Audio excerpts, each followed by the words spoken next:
Hello everyone. Taxonomy of angiosperm में आज हम एक और फैमिली पढ़ेंगे। गैमोपेटली की फैमिली है, फैमिली एपोसाइनेसी। इस जो एपोसाइनेसी फैमिली है, इस फैमिली को नॉर्मली डॉग बैन फैमिली के नाम से भी जाना जाता है, क्योंकि इसका मतलब ये कि ये it is a poisonous for dogs, इसलिए इसको डॉग बैन फैमिली के नाम से जानते हैं, और ओलियंडर फैमिली भी इसको कहा जाता है। तो आज का हमारा जो लेक्चर है वो है फैमिली एपोसाइनेसी पर। एपोसाइनेसी की सिस्टमेटिक पोजीशन यदि देखें तो एंजियोस्पर्म में आता है, डाइकॉट है।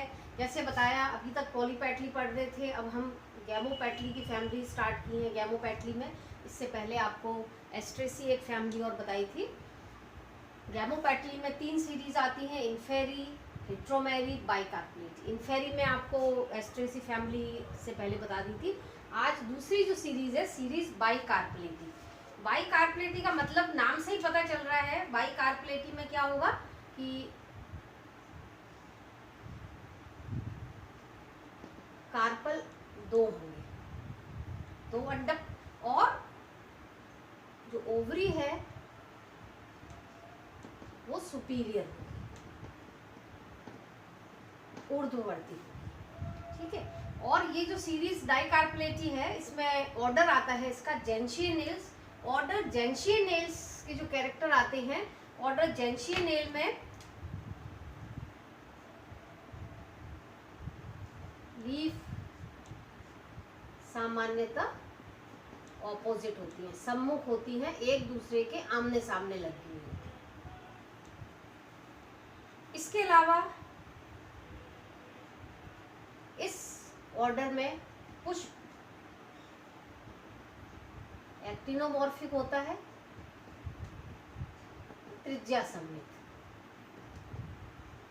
सिमेट्री के हिसाब से। फ्लोरल जो पार्ट्स होते हैं, कैलिक्स, करोला, वो समान इक्वल होते हैं, इसलिए एक्टिनोमॉर्फिक होते हैं। और एक कैरेक्टर लें तो इसमें स्टेमन्स एपीपेटलस, ये इंपॉर्टेंट कैरेक्टर है। इसमें दल लग्न, दल के साथ, पेटल के साथ में, करोला के साथ में जुड़े हुए होते हैं।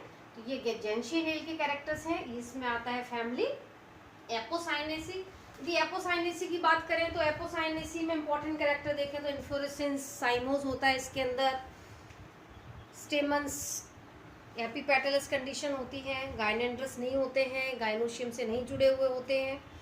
ओव्यूल, प्रत्येक कोष्ठक के अंदर 1 या 2 ओव्यूल होते हैं। इसमें ओवरीज 2 होती हैं, दोनों अलग अलग होती हैं, लेकिन स्टाइल पर आकर आपस में जुड़ी हुई होती हैं, वर्तिका पर ये जुड़ी हुई होती हैं। और इस फैमिली की विशेषता एक और है कि इनके अंदर लेटेक्स पाया जाता है, दूधिया लेटेक्स इस फैमिली के अंदर मिलता है। आगे यदि डिस्ट्रीब्यूशन की बात करें तो 180 जनरा है, 1500 के आसपास स्पीसीज इसकी पूरे वर्ल्ड में पाई जाती हैं। नॉर्मली गर्म क्षेत्रों में इसकी जातियां मिलती हैं, warmer part of world. India के अंदर नॉर्मली अप्रोक्सीमेटली 30 जनरा है और 84 स्पीसीज इंडिया के अंदर इसकी पाई जाती है। वेजिटेटिव काई कैरेक्टर्स की बात करें, एक्सटर्नल कैरेक्टर्स की बात करें तो हैबिट यदि इसकी देखें, प्रकृति तो वेरिएबल हैबिट्स में मिलता है। ये हर्ब के रूप में भी, शाक के रूप में भी पाया जाता है, झाड़ी के रूप में भी मिलता है, वृक्ष के रूप में भी मिलता है। इसमें एग्जाम्पल्स लिखे हैं। हर्ब का एक एग्जाम्पल लिखा हुआ है कैथेरेंथस, जिसको हम सदाबहार के नाम से जानते हैं। श्रब, झाड़ी में बात करें तो इंडियन कनेर हो गया, नीरियम जिसको हम कहते हैं, नीरियम इंडिकम हो गया, थिवेशिया हो गया, पीली कनेर जिसको हम कहते हैं। ट्रीज में एलेस्टोनिया एक काफ़ी कॉमन जो ट्री है, ये रोड साइड में बहुत लगाया जाता है, काफ़ी ब्यूटीफुल ट्री भी है। सप्तपर्ण के नाम से जानते हैं, जो उसकी लीफ होती है 7 पर्ण होते हैं, फॉलिएट होते हैं उसके अंदर, इसलिए इसको फॉलिएट, 7 फॉलिएट्स के नाम से भी जानते हैं।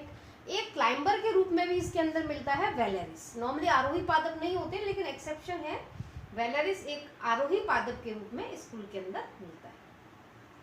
स्टेम के नॉर्मल कैरेक्टर, स्टेम वायवीय होता है, ऊर्ध होता है, शाखित होता है, सिलेंड्रिकल होता है, सॉलिड होता है।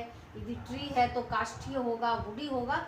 लेकिन जो चीज मैंने पहले ही बताया, इस फैमिली का कैरेक्टर है कि इस फैमिली के अंदर मिल्की लेटेक्स, प्लांट के सभी पार्ट के अंदर जब आप अपन तोड़ते हैं तो लीफ हो गया, स्टेम हो गया, उससे एक वाइट कलर का लेटेक्स बाहर निकलता है, दूधिया लेटेक्स इसके पार्ट्स में, प्लांट पार्ट्स के अंदर पाया जाता है।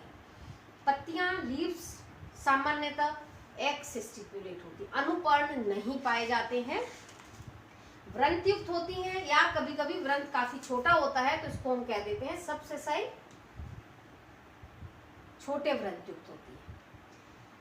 कैरेक्टर मैंने जेंशी नेल्स में ही यहाँ बता दिया था कि इसके अंदर लीफ नॉर्मली कैसी होती हैं, ऑपोजिट होती हैं, और ऑपोजिट में कैसी, डेक्यूसेट, सम्मुख क्रॉसिंग।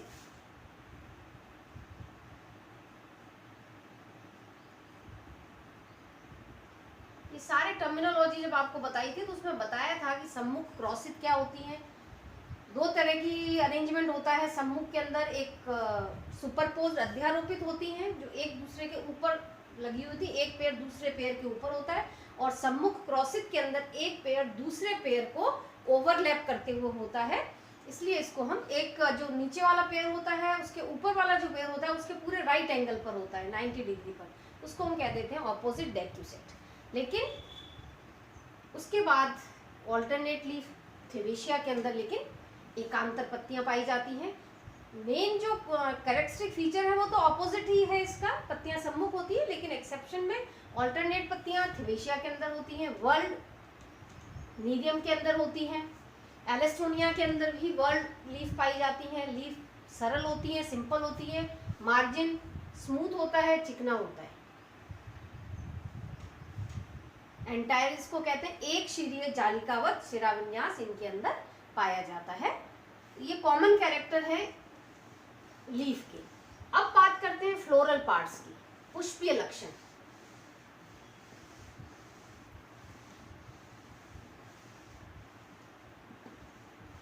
फ्लोरल कैरेक्टर्स में आता है, हम इन्फ्लोरेसेंस से स्टार्ट करते हैं।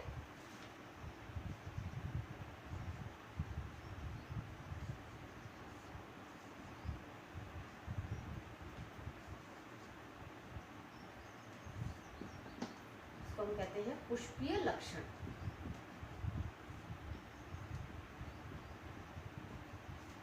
फ्लोरल कैरेक्टर्स में यदि सबसे पहले इन्फ्लोरेसेंस, इसको हम कहते हैं पुष्पक्रम। क्या होता है पुष्पक्रम? Arrangement of flower on floral axis, किसी भी पुष्पीय अक्ष पर पुष्पों की व्यवस्था के क्रम को, अरेंजमेंट को हम इन्फ्लोरेसेंस कहते हैं। पहले भी आपको बताया था 3 प्रकार के इन्फ्लोरेसेंस, असीमाक्षी, ससीमाक्षी और विशेष प्रकार के, रेसिमोज, साइमोज और स्पेशल टाइप। इसके अंदर सामान्यतः इन्फ्लोरेसेंस में कॉमनली यदि बात करें तो साइमोज, ससीमाक्षी पुष्पक्रम इनके अंदर अधिकतर प्लांट्स के अंदर पाया जाता है। लेकिन इसके अलावा भी सॉलिटरी, एक्सिलरी, एकल, कक्षस्थ,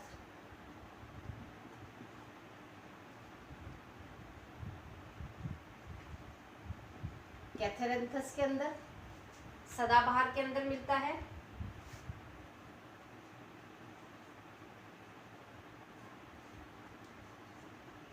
कोरिम्ब प्रकार का,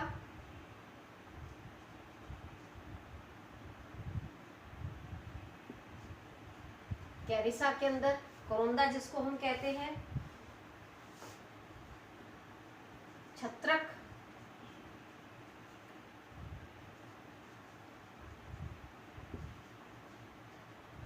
एलेस्टोनिया के अंदर, सप्तपर्णी के अंदर। ये कुछ अलग अलग स्पीसीज की जब बात करें तो कुछ अलग अलग प्रकार के पुष्पक्रम पाए जाते हैं। लेकिन यदि नॉर्मल हम बात करें तो नॉर्मली इनके अंदर ससीमाक्षी प्रकार का पुष्पक्रम इनमें सामान्यतः पाया जाता है। फिर आता है फ्लावर पुष्प। इन पुष्प किस प्रकार का होता है इनके अंदर? पुष्प की जब बात करते हैं तो पुष्प में ब्रैक्टिएट भी होता है, ब्रैक्टिएट भी पाया जाता है, सहपत्री भी होता है और असहपत्री दोनों प्रकार के पुष्प इनके अंदर पाए जाते हैं। कुछ स्पीसीज ऐसी होती हैं जिनके अंदर सहपत्र उपस्थित होते हैं, लेकिन कुछ प्लांट के अंदर सहपत्र नहीं पाए जाते हैं। पेडिसिलेट वृंतयुक्त होता है पुष्प।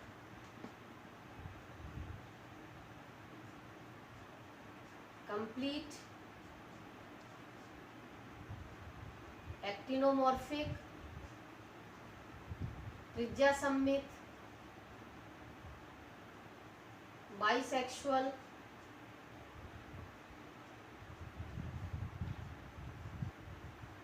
हाइपोगाइनस का मतलब होता है जायांग धर, जायांग के आधार से सभी पुष्प उत्पन्न होते हैं। इसलिए नॉर्मली इनके अंदर जो पुष्प होता है वो जायांग धर होता है। उन्होंने बताया था ओवरी सुपीरियर होती है, तो इसके अंदर फ्लावर कैसा होगा? हाइपोगाइनस होगा। और पेंटामेरस पंचतई नॉर्मली, रेयरली टेट्रामेरस।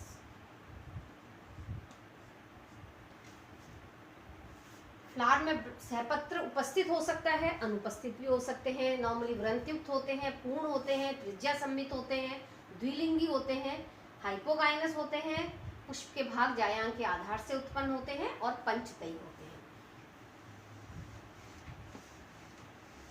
अब फ्लोरल पार्ट्स में यदि आते हैं तो फ्लोरल पार्ट्स में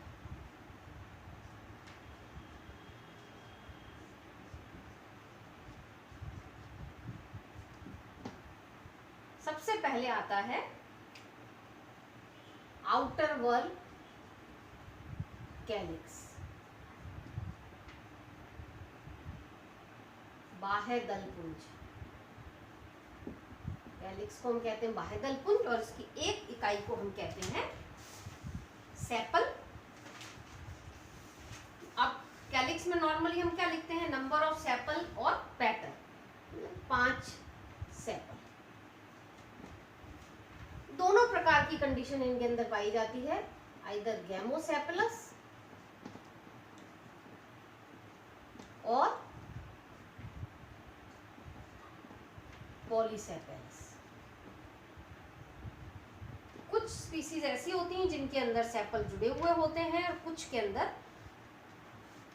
पृथक होते हैं। जैसे कैथेरेंथस की बात करें, उनके अंदर जो कैलिक्स होते हैं वो पॉलीसेपलस होते हैं। तो आप एग्जाम्पल यदि हम लिखना चाहें तो पॉलीसेपलस में कैथेरेंथस लिख सकते हैं हम। बाकी ज़्यादातर के अंदर गैमोसेपलस होते हैं, कैथेरेंथस रोजियस के अंदर पॉलीसेपलस होते हैं। एस्टाइवेशन में वॉल्वेट एस्टाइवेशन,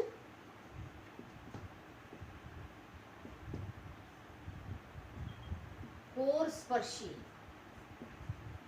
विन्यास, या फिर कुछ प्लांट्स के अंदर कभी कभी इम्ब्रिकेट,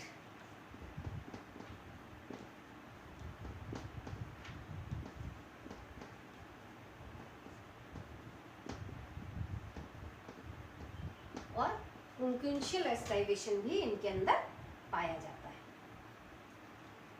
नॉर्मली वॉल्वेट प्रकार का एस्टाइवेशन इनके अंदर मिलता है। सेकंड जो वर्ड होता है करोला, दल पुंज कहते हैं जिसको हम। सेकंड वर्ल ऑफ फ्लावर, जो सामान्यतः रंगीन होते हैं, कलर्ड पार्ट जो होता है फ्लावर का, वो उसकी एक इकाई को हम कहते हैं 5 पेटल, रेयरली 4 पेटल्स। 5 पेटल होती है इनके अंदर। गैमोपेटली का मेंबर है तो गैमोपेटलस।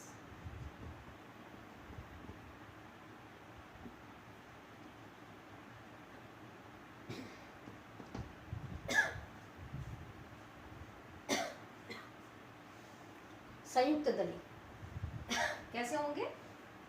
आपस में जुड़े हुए होते हैं। गैमोपेटली के मेंबर है, डेफिनेटली आपस में जुड़े हुए होंगे। और सामान्यतः इनके अंदर जो विन्यास होता है वो ट्विस्टेड होता है।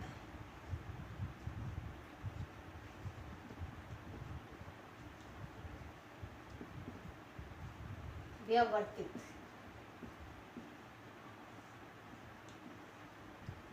ये अपने फ्लोरल डायग्राम में भी बनाएंगे इसको, इससे पता चल जाएगा ट्विस्टेड में क्या होता है। जो दल का एक सिरा दूसरे सिरे के बाहर होता है और तीसरे सिरे के अंदर की तरफ होता है, ऑल्टरनेट होते हैं एक दूसरे के।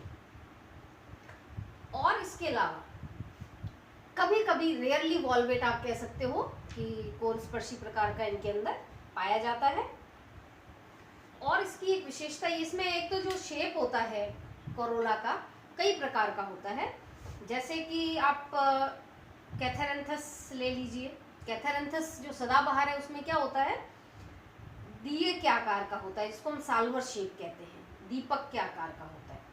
और नीरियम के अंदर फनल शेप होता है, कीप के आकार का। यदि आपने पीली कनेर सबने देखी होगी तो कनेर के अंदर क्या होता है, फनल के आकार का होता है। कुछ प्लांट्स ऐसे होते हैं जिनमें घंटे के आकार का होता है, कुछ में दिए के आकार का होता है।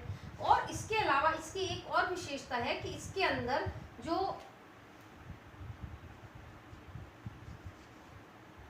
कोरोला का जो माउथ होता है वहां पर, माउथ पर, जिसको हम कोरोला ट्यूब कहते हैं, उस पर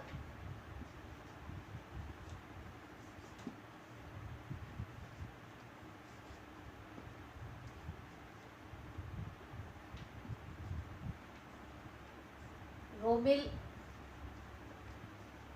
अतिवृद्धियां पाई जाती हैं।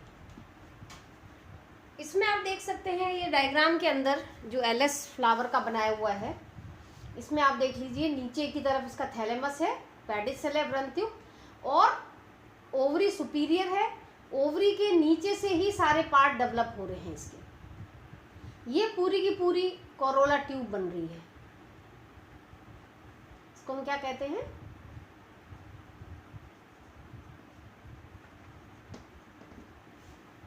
इसमें नीचे की तरफ ये नेक्टरी पाई जाती हैं, दोनों तरफ मकरंद ग्रंथियां पाई जाती हैं। और इस जो ट्यूब है इसके अंदर कोरोला की जो नेक है, आप गर्दन कह सकते हैं, यहाँ पर ये हेयरी अतिवृद्धियाँ, इसको कोरोनरी आउटग्रोथ भी कहते हैं। कोरोनरी अतिवृद्धियाँ इसके अंदर नॉर्मली अधिकतर प्लांट्स के अंदर पाई जाती हैं। तो कोरोनरी आउटग्रोथ इसके नेक पर, कोरोला ट्यूब पर डेवलप होती हैं, अतिवृद्धियां निकलती हैं, जो सब पुष्प के एक नेक पर मिलकर कोरोना का निर्माण, कोरोनरी आउटग्रोथ का निर्माण करती हैं। तो ये इसका एक स्पेसिफिक फीचर है, कोरोनरी आउटग्रोथ कोरोला ट्यूब पर डेवलप होती है। तीसरा पार्ट है इसका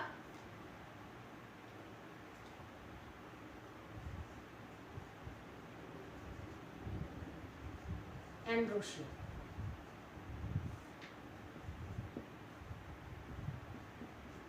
पुमंग, 5 स्टेमन्स,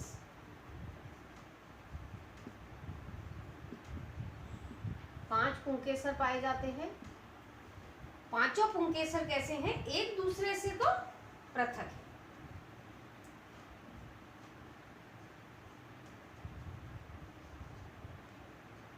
पॉलीएंड्रस है लेकिन एपीपेटलस।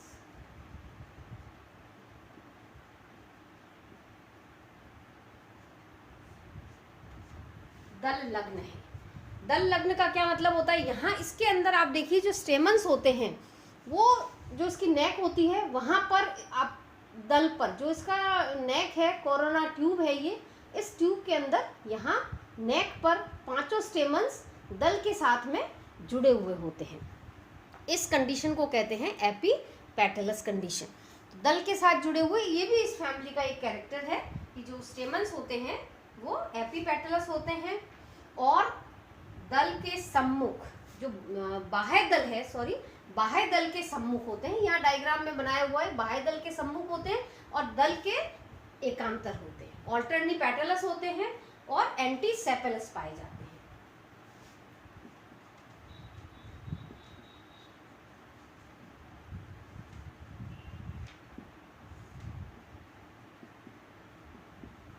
बाह्य दल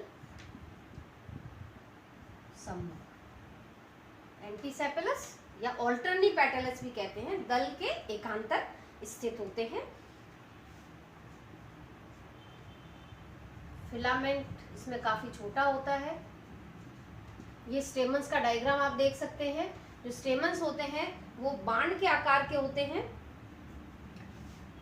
डायथीकस,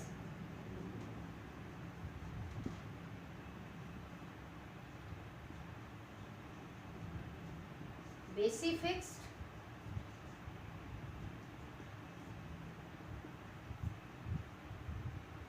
आधार लग्न और अंतर्मुख, इंट्रोज।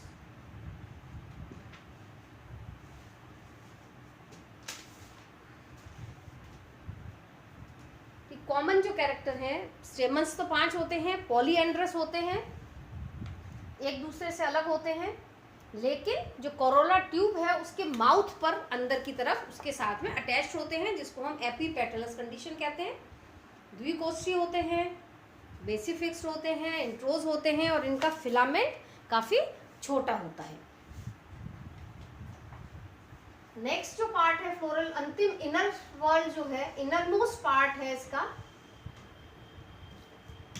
वो है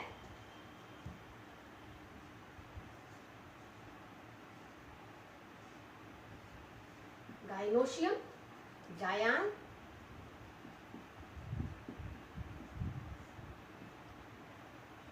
बाइकार्पलेटी का मेंबर है तो बाइकार्पल,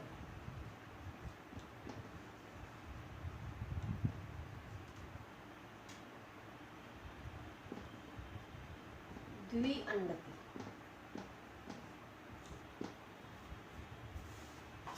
बाइकार्पलरी होती हैं। सिनकार्पस,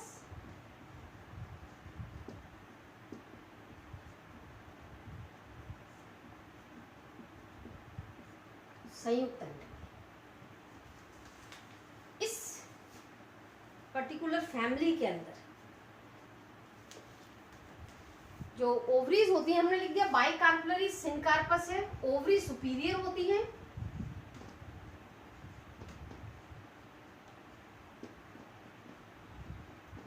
ऊर्ध्ववर्ती, फ्लावर हाइपोगाइनस था इसलिए ओवरी सुपीरियर थी। लेकिन इस फैमिली के अंदर जो ओवरी होती हैं वो नीचे से फ्री होती है। ये देखिए ओवरी जो है वो नीचे, गाइनोशियम का डायग्राम है, इसमें नीचे ओवरी फ्री होती है, लेकिन स्टाइल के द्वारा आपस में दोनों ओवरियां जुड़ी हुई होती हैं। तो इसमें ओवरीज तो फ्री होती हैं, सुपीरियर होती हैं, लेकिन स्टाइल से आपस में जुड़ी हुई होती हैं। तो इस तरह का जब कंडीशन पाई जाती है तो इसमें जो प्लेसेंटेशन होगा वो मार्जिनल होगा।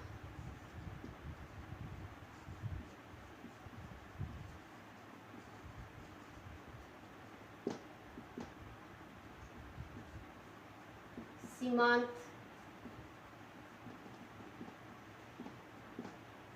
बीजांडान्यास कब होगा? when ovaries are free। Ovary यदि एक दूसरे से पृथक हैं तो सीमांत बीजांडान्यास होगा, ठीक है। लेकिन यदि ओवरी आपस में जुड़ी हुई है इनकी, और इस मार्जिनल प्रेजेंटेशन के केस में तो क्या होगा? Unilocular. But when ovaries are fused, तब ये बाइलोक्यूलर होगी, और जब बाइलोक्यूलर होगी तो इसके अंदर एक्साइल प्लेसेंटेशन होगा। दोनों प्रकार का बीजांडान्यास इनके अंदर पाया जाता है। ओवरी फ्री होती हैं, नीचे से ऊपर से जुड़ी होती है, लेकिन यदि ओवरी दोनों ही फ्यूज्ड है नीचे से भी, तब द्विकोष्ठीय अवस्था होगी और प्लेसेंटेशन अक्षीय होगा, एक्साइल प्लेसेंटेशन होगा।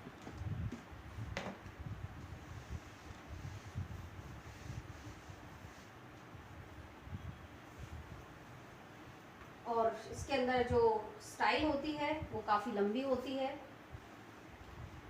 और इसमें फ्लावर के ओवरी के नीचे की तरफ डायग्राम में भी आप देख सकते हैं, ओवरी के नीचे 2 नेक्टरीज इसमें पाई जाती हैं, मकरंद ग्रंथियां पाई जाती हैं। ये भी इस फैमिली की एक विशेषता है। ये इसमें ध्यान रखना है कि जब ओवरी फ्यूज होती हैं तो बाइलॉक्यूलर हो जाती हैं और एक्साइल प्लेसेंटेशन होता है, और जब ओवरी फ्री होती हैं सिर्फ स्टिग्मा के साथ में जुड़ी हुई होती हैं, उस केस में ओवरी यूनिलॉक्यूलर होती है और मार्जिनल या सीमांत बीजांडान्यास इसके अंदर पाया जाता है। और ओवरी के नीचे की तरफ दोनों तरफ नेक्टरी पाई जाती है, स्टाइल लंबी होती है, और जो इसकी स्टिग्मा है वो नॉर्मली ड्रम शेप्ड और काफी स्टिगी होती है, चिपचिपी सी होती है, जो कि पॉलिनेशन में मदद करती है।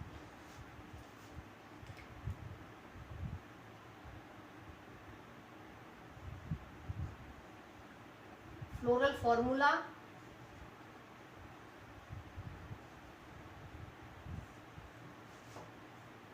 यदि फ्लोरल फॉर्मूला इसका हम लिखें, नॉर्मल लिखें यदि फ्लोरल फॉर्मूला, तो आप लिख सकते हैं हम ब्रैक्ट या ई ब्रैक्टेट। कंप्लीट है, बाइसेक्सुअल है, एक्टिनोमॉर्फिक है, नॉर्मली के 5 है,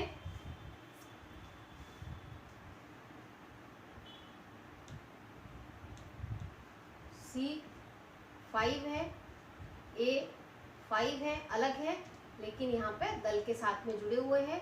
गाइनोशियम बाइकार्पलरी है, दोनों कंडीशन इसके अंदर पाई जाती हैं, सिनकार्पस और एपोकार्पस। मार्जिनल प्रेजेंटेशन है, ओवरी फ्री होगी तो उसको हम कहेंगे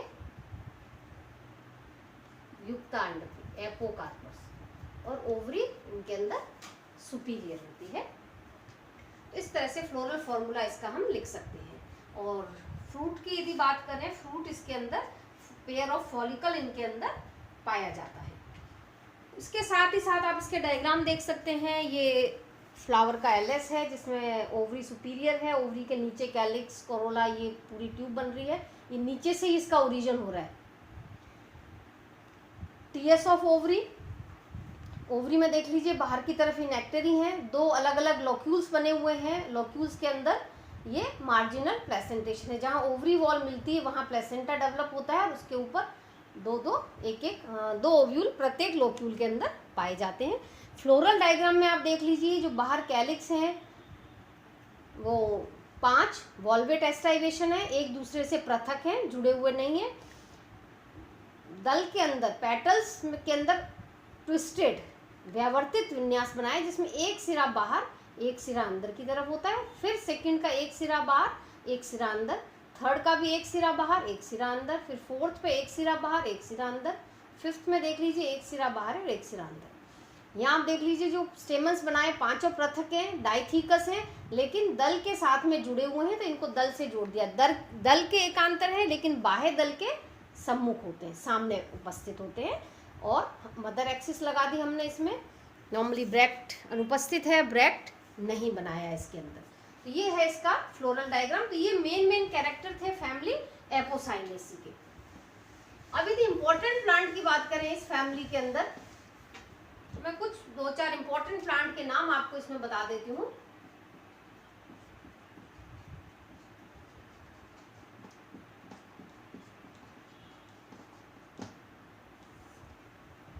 इम्पोर्टेंट प्लांट्स के अंदर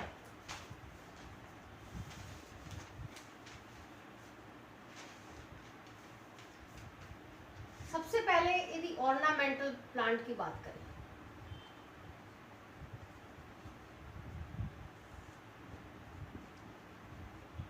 इसके कुछ कुछ प्लांट्स ऐसे हैं जो हम सब जानते हैं अच्छे से, कैथेरेंथस,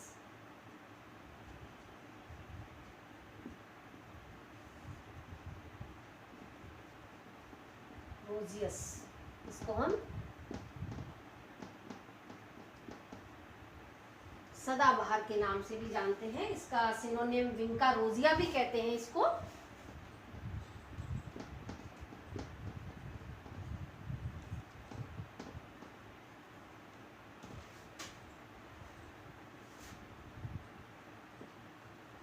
थिवेशिया,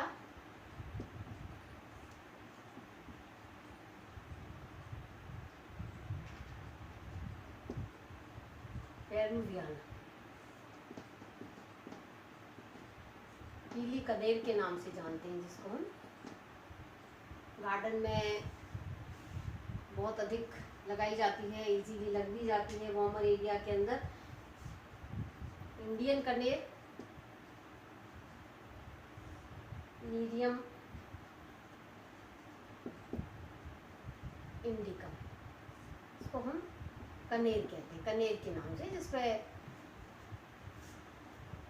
कई कलर में मिलती है, नॉर्मली पिंक कलर के फ्लावर कनेर के अंदर।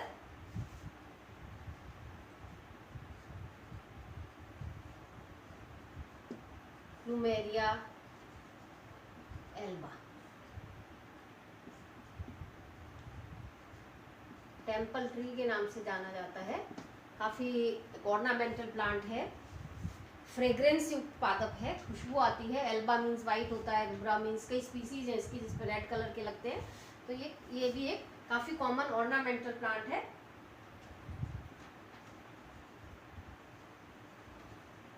टेबर्नी मोंटाना, डाइवेरिकेटा,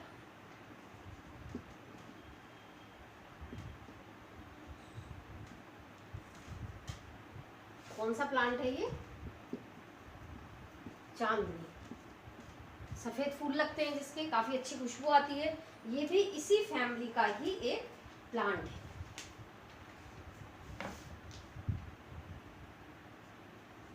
प्लांट्स बहुत सारे हैं, कॉमन प्लांट आपको इसमें बताए हैं। कुछ मेडिसिनल प्लांट के नाम हमें याद रखने पड़ेंगे इस फैमिली के अंदर। मेडिसिनल प्लांट की बात करें तो मेडिसिनल प्लांट में सबसे इंपॉर्टेंट प्लांट, सब परिचित है इससे, रोवल्फिया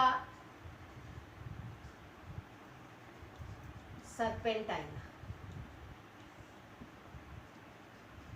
इसका बॉटनिकल नेम भी इंपॉर्टेंट है, याद रखना पड़ेगा अपने को, रोवल्फिया सर्पेंटाइना, इसको सर्पगंधा के नाम से जानते हैं। और ये इस पादप की जड़ों से प्राप्त होता है, जो कि हाई ब्लड प्रेशर में और ब्रेन से संबंधित बीमारियों में के ट्रीटमेंट में काम में लिया जाता है। एक और प्लांट, राइटिया टोमेंटोसा,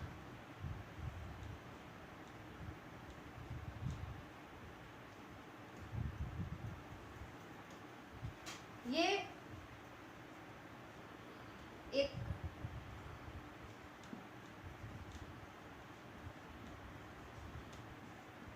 सांप काटने के एंटीडोट के रूप में काम में लिया जाता है, प्रतिकारक के रूप में। जब सांप वगैरह काटता है, सांप या बिच्छू, तो इसकी जो रूट होती है या बार्क होती है वो स्नेक बाइट के एंटीडोट के रूप में काम में ली जाती है।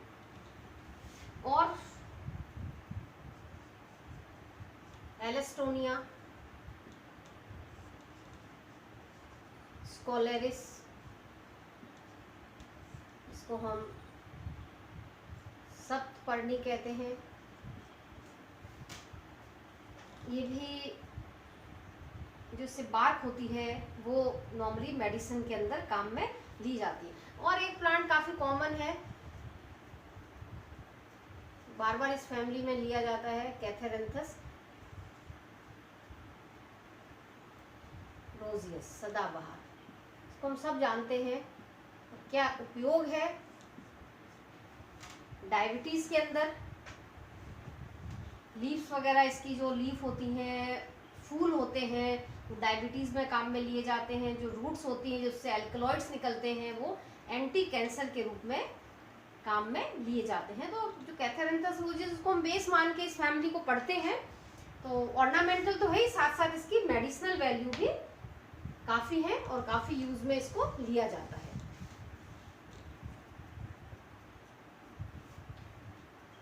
डाई रंजक पहले भी हमने पढ़ी है प्लांट फैबेसी के अंदर, जिनसे डाई मिलती है। इसमें भी एक प्लांट है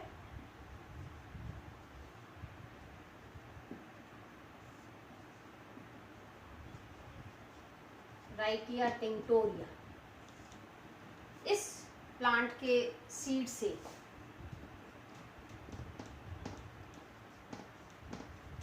ब्लू कलर की डाई प्राप्त होती है।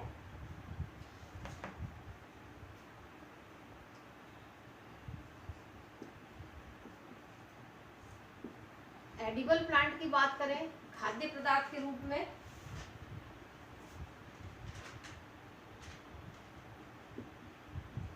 कैरिसा कैरेंडस,